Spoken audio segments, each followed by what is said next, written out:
Welcome to The Growth Project. This is a podcast brought to you by AMPLOS. If you are new to the podcast, we are a performance psychology practice headquartered in Greenville, South Carolina. And we primarily exist really two main reasons to help you be better. Be better for the things that matter most in your life, for the people that matter most in your life. But we also exist to help you pursue better. And so if you have a sense of curiosity, a sense of humility, if you're inspired by the work that you do and the life that you are leading, then we hope this Growth Project podcast finds relevance in your life, that it helps you pursue the things that matter most to you.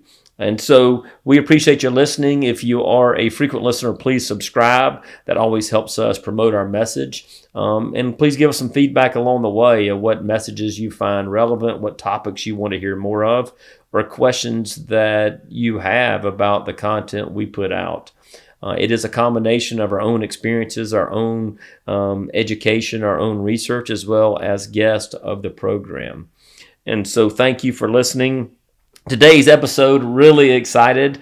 We get to introduce a new employee, a new face, a new voice for the podcast, Dr. Gabriela Caviedes. And I hope I said that right. I've been nervous about the pronunciation. You did. You got it. Caviedes. Yeah. So Gabby for short. Your second day on the job here at AMPLOS. Yeah. Moved to Greenville, I guess, a couple of weeks ago. Was that right? September 20th. Yeah, so September not even 20th. A month ago. Yeah, and so excited to have you join the AMPLOS team, and just want to use today's podcast as a chance for people to get to know you, to understand your background, how you got to where you are, what you're primarily going to be focused on here at AMPLOS. So we're so excited for you to be at AMPLOS, and so excited for you to be on the podcast. Yeah, I'm excited to be here. It's pretty crazy. You know, I've listened to the podcast here and there, and now actually being on it is, it's a full circle moment. So yeah, I'm excited. Yeah, well, cool. And so we always love, I think one of the great gifts and privileges we have in our work is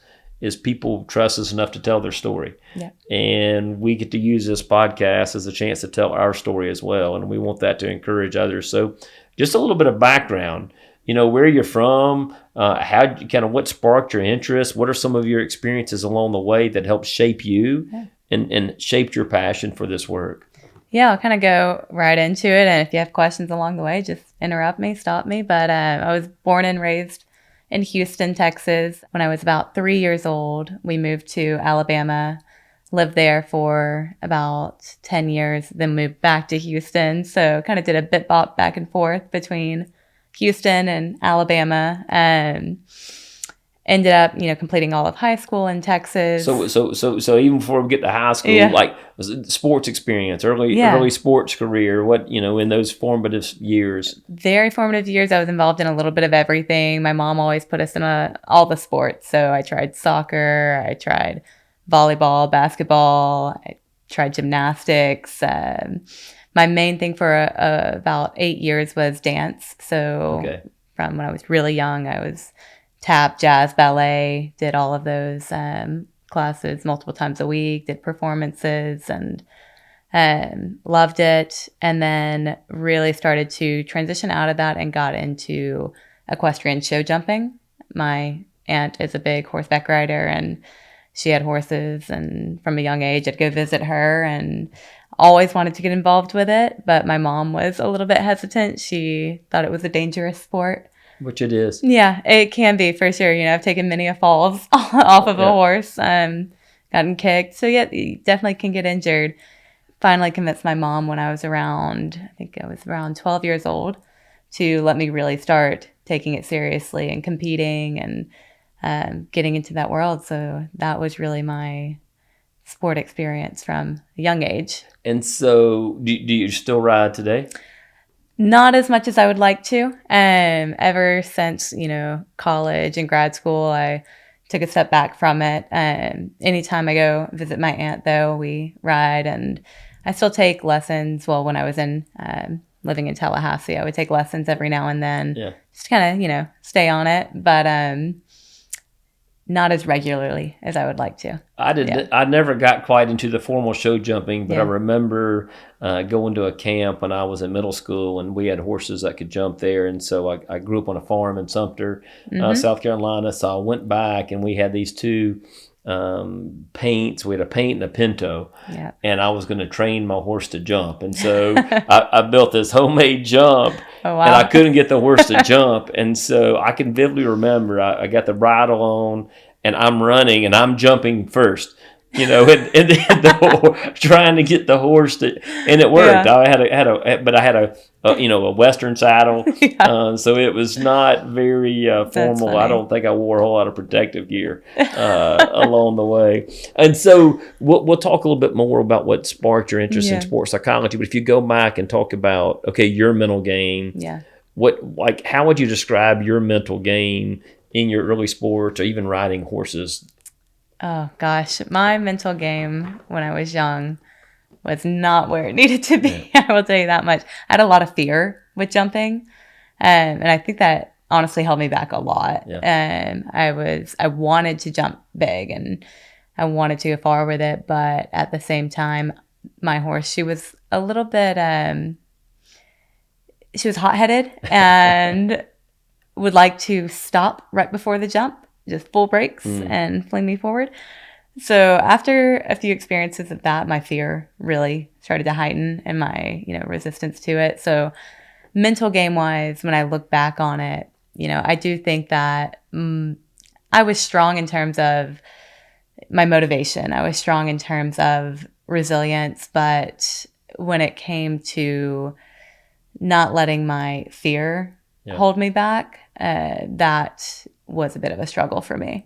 Yeah, we talk about intermittent reinforcement being the strongest form of reinforcement. Yeah. So every now and then that horse stops. Yeah. I can only imagine that anticipation coming up on a big jump. And I talk a lot. As a cognitive psychologist, you start asking those questions. Right. Your brain answers them in a negative way. Is the horse going to jump? Is the horse going to stop? Am I going to get thrown off? Yeah. And your brain's like, yeah, you are. And so it builds that anxiety. And so what do you remember about trying to battle through that? Oh, gosh.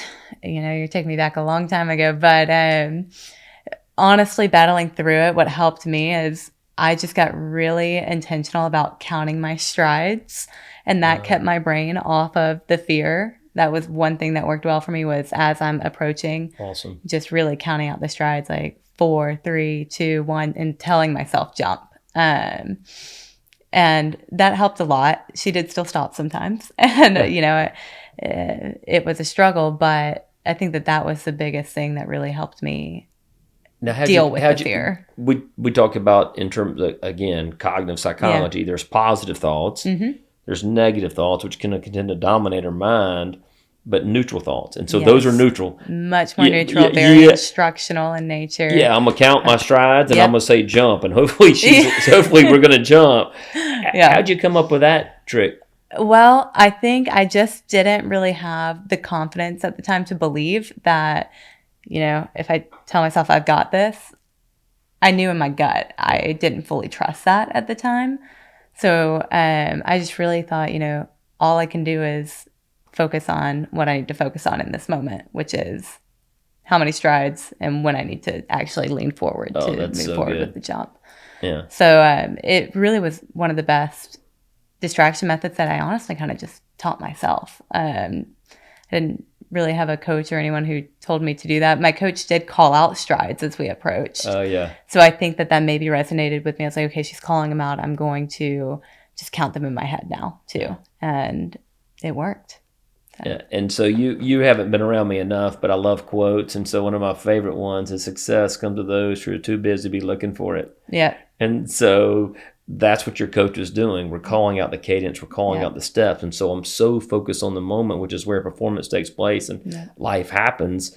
I'm not worried about the future. Yeah, exactly. One, I can't control it. And two, I can't control this horse. Right. Yeah, that's a big part of that sport is, your sense of control is way down. I mean, you're dealing with a 1,000-pound animal, right? Yeah. That you can't, they have complete control. You can think you have control, but they can do what they want if they want to. So it's really about building the trust, I think, between you and the horse, but then also managing your emotions, because I always say, whatever you're feeling, that a horse is going to feel. Yeah, If you're anxious, that horse is anxious. I'm thinking so much now around leaders and parents. Same thing. Like you think you're in control, but you really You're aren't. not. Yeah. And number one, you just said, how are you building that trust? How are you building that relationship? Yeah. And Bill Walsh had a great quote around coaching. He said, your enthusiasm becomes their enthusiasm. Yeah. But your lukewarm interest becomes their lukewarm interest. Your anxiety becomes their anxiety. Absolutely. They're going to not only feel what you're feeling, they're going to exhibit and think what you're thinking. Yeah. Yeah. Okay. So I appreciate you letting us take that path. So of course. we graduated high school. We're back in Houston. Yes. And what are you thinking for the future? Where are you wanting to go to school? What are you thinking about majoring in? Yeah. So I was pretty dead set on going the nursing route and being a nurse anesthetist.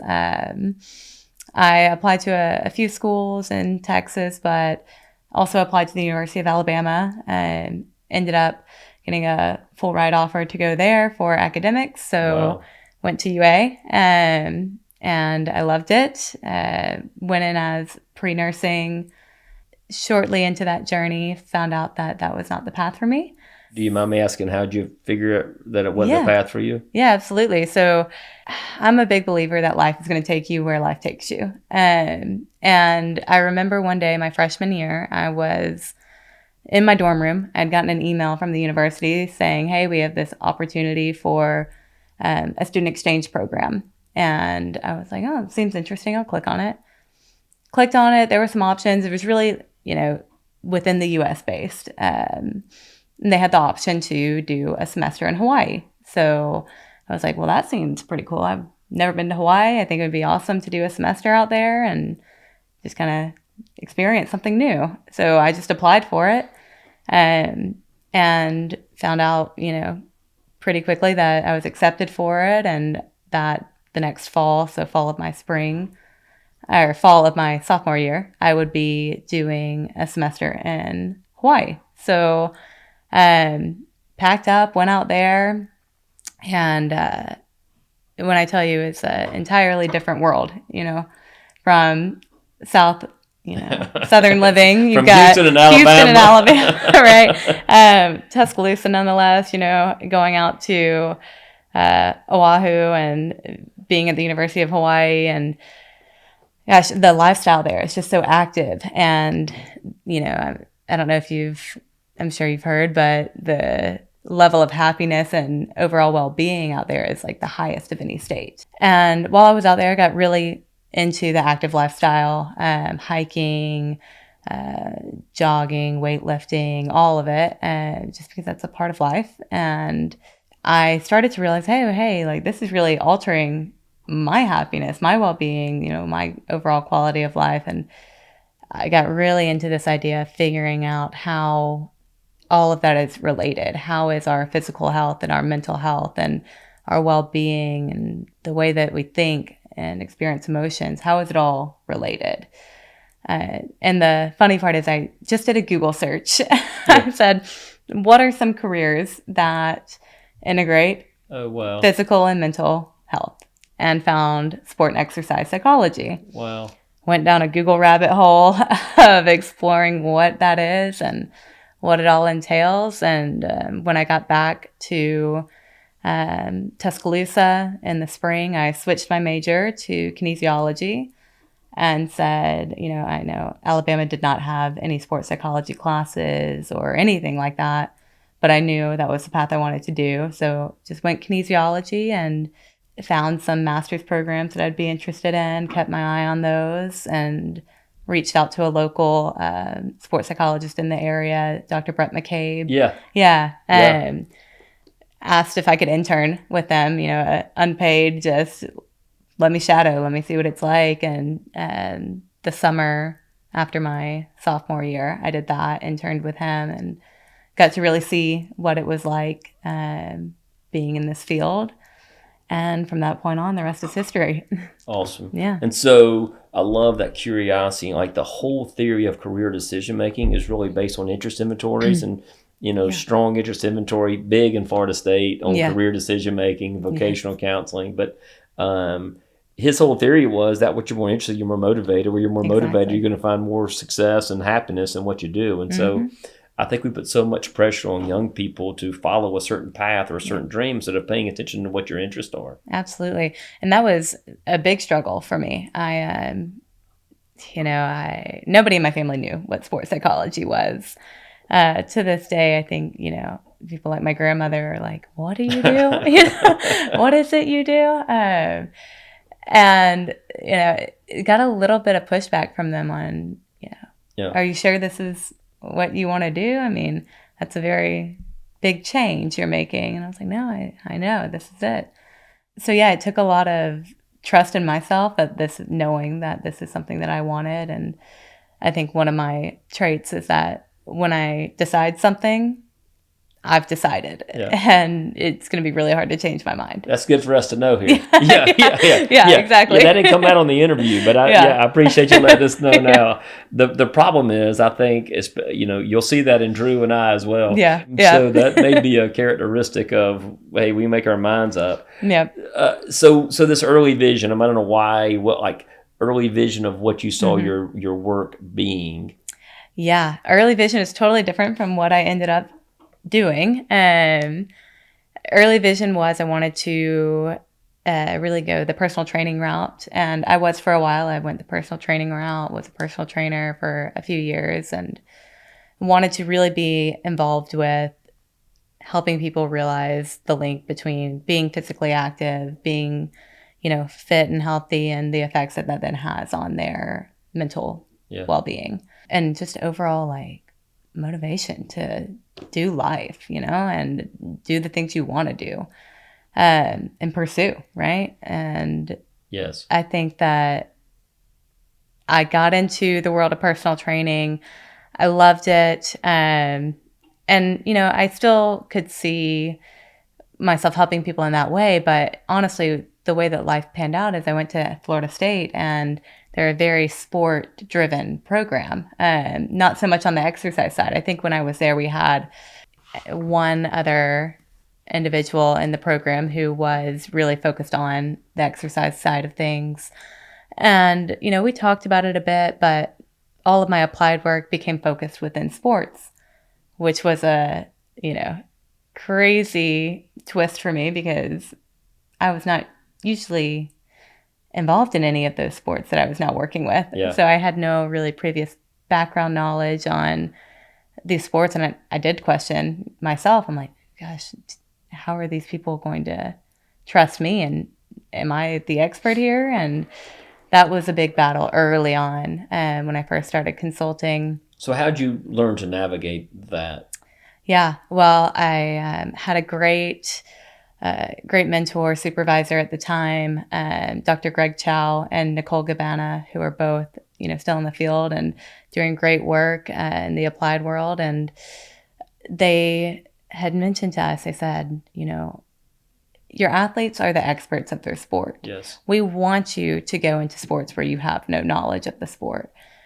We want you to go in there and learn and take it as an opportunity to learn from your athletes. Go in there and tell them, hey, you're the expert in your sport. Teach me. I'm the expert when it comes to your mental game, your mental performance. I have the knowledge and the expertise on being able to help you develop these skills that will help you succeed in your sport. And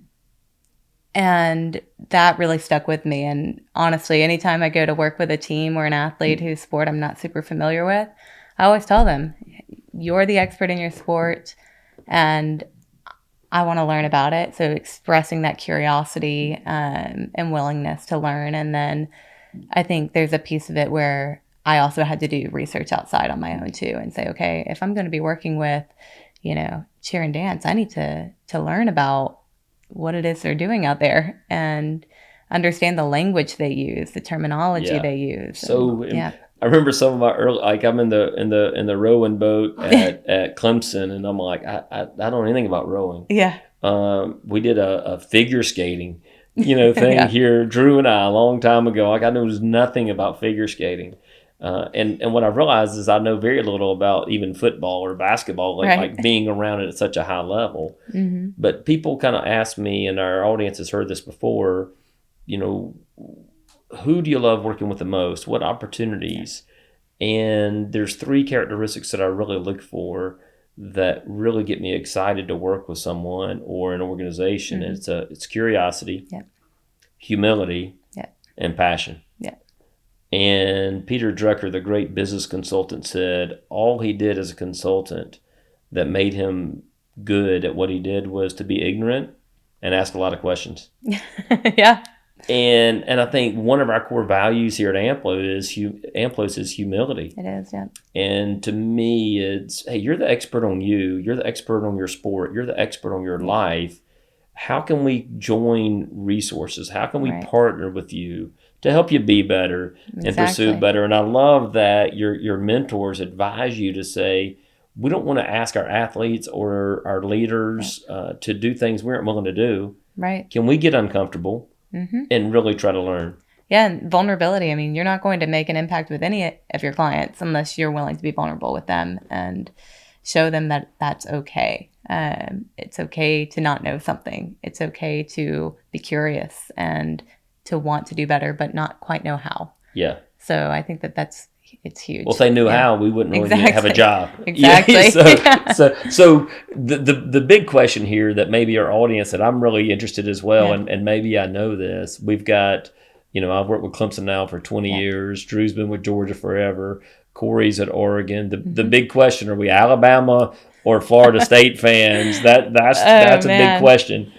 Being put on the spot here. My politically correct answer is that my SEC team is Alabama. My ACC team is Florida State. That is. But whoa. I will say, when the two played, I rooted for Florida State just recently. So I was actually at the game. Oh wow! Incredible game. That's big. Yeah.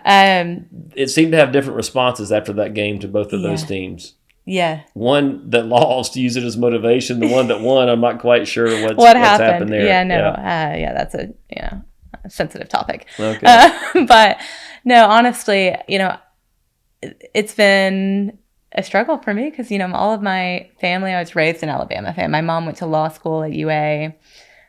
From a young age, I was going to Alabama football games, and just being on that campus. And then I went there. And so it was a big part of my childhood experience. And honestly, I think if Nick Saban were still there, I would still be a diehard Alabama fan. So you're a front runner, is what you're saying. So when they're really good, it's not even that. It's not even that. No, I know. It's that pull. It's why you pull for a team is you feel a connection to them, right? And I think that when I graduated and then it became out of touch with the team more so, and then Nick Saban left, I was like, I don't really feel a pull to this school anymore. Yeah. It kind of feels foreign to me in a way now, which is so strange how that happens. And I feel more connected to Florida State because I just graduated there and I spent 6 years there and was heavily ingrained in the athletics world there. Well, we have a pretty big matchup coming up in a few weeks then. So that'll be interesting. I know. I'm actually hoping I can go to that game. Yeah. Have you been to a game at Clemson? I have not. Oh, that'll be fun. We'll work on that. Yeah. We'll work on that. So as you kind of look at this career journey, this career path, what made you choose AMPLOS? What made you say, hey, I want to continue my career here? Yeah, this last year for me has been one of a lot of insight and a lot of reflection on what I want my career to look like going forward. And I was honestly quite torn between going the more applied consulting route versus academia. And I spent quite a few years teaching at FSU, the undergrad classes, and helping out with some of the grad classes as well. And I loved it. Found out I had a real passion for teaching while I was doing that. And so I really was quite torn between the two. And so I sought out opportunities in both realms and went through the interview processes, really tried to get an idea of what the two looked like. And, when I interviewed with AMPLOS and there was just so many connections to this company that felt like it was just too good to be true, all of the connections that Corey had to FSU and then knowing similar people and just hearing everybody spoke so highly of the team here and everybody at FSU. And it was it was really reassuring to hear that the work that was being done here was up to a certain standard and really making an impact. And that was really my goal, is to, with my career, I want to make an impact. I want to help people become the best versions of themselves and learn how to perform at their highest level. And with teaching, you do that with students. I really was torn. I was like, oh, I love doing that, developing students. But then I came here and really heard about the work you were doing in the interview process, and saw it really firsthand. And the impact is widespread. It's not only in sports. It's not only with one population. It's with so many. And there's, the medical professionals, there's the businesses, there's sports, youth sports, all the way up to professional sports. And I was like, that's what I want to do. I want to make as big of an impact as possible and as many people's lives as possible. Awesome. Well, we're glad you're here, and that's one of the reasons, we wanted you to be a part of it. That's help people be the best version of themselves while helping them perform at the highest level. You can't, we talk about how do you find harmony between the well-being and performance piece. Gosh. I quit using the word balance, because to me, when I think about work-life balance, it's always a reminder that I'm out of balance. Right. But the harmony, how do I integrate the two? Absolutely. And I love, we're excited. I graduated with my PhD over 20 years ago. Mm-hmm. So I'm excited to kind of get some of the latest research and some of the latest ideas and integrate and bring your true self and your authentic self and your passion and your curiosity and your interest and marry it to AMPLOS here. So Absolutely. We're thankful that you're here. So why don't you tell our audience, I love this, making an impact. It's why we do what we do. We want people to be inspired. We want people to be encouraged. We want people to learn. We want them to grow. We want to make a difference in their lives. And so we're thankful for that chance to be relevant. Getting started here, what is going to be your primary focus areas as you you're on day 2 here? Yeah, I mean, a couple big focus areas for sure are going to be really expanding with the youth population around the Greenville area and surrounding areas as well. I have a lot of my background is with youth athletes. I love working with them. Oddly enough, I never thought I would say that because I spent a lot of my time working with college athletes and was dead set. That's my population. Got involved with youth athletes and have loved it. So I'm really excited to help expand into some of the youth sports here and start consulting. And then also, like you mentioned, just bringing in a fresh take to some of the content we're putting out and the programs we're putting out and delivering, and bringing in new research, new ideas, and revamping some things, I think will be really a fun part of this job. Yeah, we're excited to get that going. That's a part of a population we haven't really been able to service here. Yeah. And so we appreciate your energy and passion, and we look forward to the ideas and inspiration you're going to help provide. What's one thing that surprised you? You just moved to Greenville 3 weeks ago. What's one thing that surprised you about Greenville, just about our community here? Honestly, how nice everyone is. I mean, my boyfriend and I have talked about this. We've said, when we were even planning to move up here, we had known some people that lived here and asked them their opinion of the area, and they were like, oh, we love it. Asked many people about Greenville, and everybody loved it. They were like, we have nothing bad to say. He and I were looking at each other sideways. We're like, nothing bad to say? I've never heard of any place where the people there say there's nothing bad to say about it. So we get out here and, we're just going about the city, either going to the grocery store or going out to eat. And I kid you not, every single person we've encountered has been so nice. I'll be in the store shopping and a lady will come up to me and be like, oh, I love the thing you're wearing. What is that? And then we'll just start chatting. I don't know that I've ever lived somewhere where people are so friendly, and just the community sense seems to be really strong.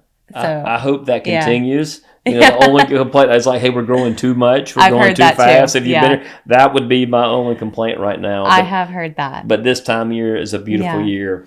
Okay, before I enter in with some rapid questions for you, anything you haven't said or wanted to kind of communicate today? I think we've gone pretty in depth here. Yeah, it's been fun for me to kind of get to continue to learn more about you. So okay, you heard me talk about quotes. What's one of your favorite quotes? One of my favorite quotes, and I use it all the time, is If you fail to prepare, you prepare to fail. And it's something that I adopted as kind of like a guiding principle of my life, probably about 6 years ago, starting grad school. And, it really was something that changed the way that I approach life. I'm big on preparation now. I'm very type A. So it's had that small quote has had a big impact on me. Yeah, I love that. Peyton Manning said preparation reduces anxiety. Yeah, it does. Yeah. And it allows you to perform in that present moment. Okay, favorite book. It could be fiction or nonfiction. What's your favorite book? Gosh, favorite book. Gosh, I really feel like I'm on the spot right now. Intangibles is really good. Yeah. It's baseball related. All about kind of the mental side of sports and baseball mostly, but I mean it's applicable to life. And I think it's all about the things you can't see that make a real difference in your performance. Yeah, I love that. It's how do we bring those to our conscious mind, and how do we try to recreate those? Which is like the hardest part of our job, because we're not out here strength and conditioning coaches where, we can see your strength increasing, we can see your muscles building. This is all intangible things that we're working on and developing. So awesome. Yeah. One of the benefits of our job is as we grow personally, we grow professionally. As we grow professionally, we grow personally. Mm-hmm. In what way is your professional journey, how has it helped you grow personally? Gosh, it's helped me to not fear just pursuing what I want to pursue. I think growing up, I really felt not necessarily entrapped, but I felt like I had a path and I had to stay on that path. And like I said, the first choice to veer off of that was a big decision in my life. And I think ever since then, I've had this confidence to not fear doing what I want to do, or at least trying for the things I want to try for. And so I think that's been huge for me. Yeah. Well, we look forward to being a part of that journey. Yeah. And we hope we are modeling that as well as a company. Absolutely. In terms of how are we pursuing better, and how are we having the courage to take risk and pursue our dreams, to find meaning in our suffering, and do it in community. Yeah, I mean, I think that's again something that really drew me to AMPLOS is the core values here are exactly what I like to align my life with. Your purpose and pursuing that purpose, pursuing better, and just being better every day. I like pursuing purpose too. I like that. Pursue pursuing purpose and pursue better. We may change something. There you go. Never know. Yeah, already sprinkling in some some adjustments. Yeah, no, I love it. Yeah, well, this was fun for me. We look forward to, as I said, being a part of your journey. We look forward to your insights on the podcast, and we look forward to your contributions to our life and our work, as well as our clients. So thank you for listening. Thank you for being a partner of this. Please, again, like us, subscribe, send us feedback with any topics or suggestions. And just, again, thank you. And until we meet again, continue to pursue better and be better. Thank you. Thank you.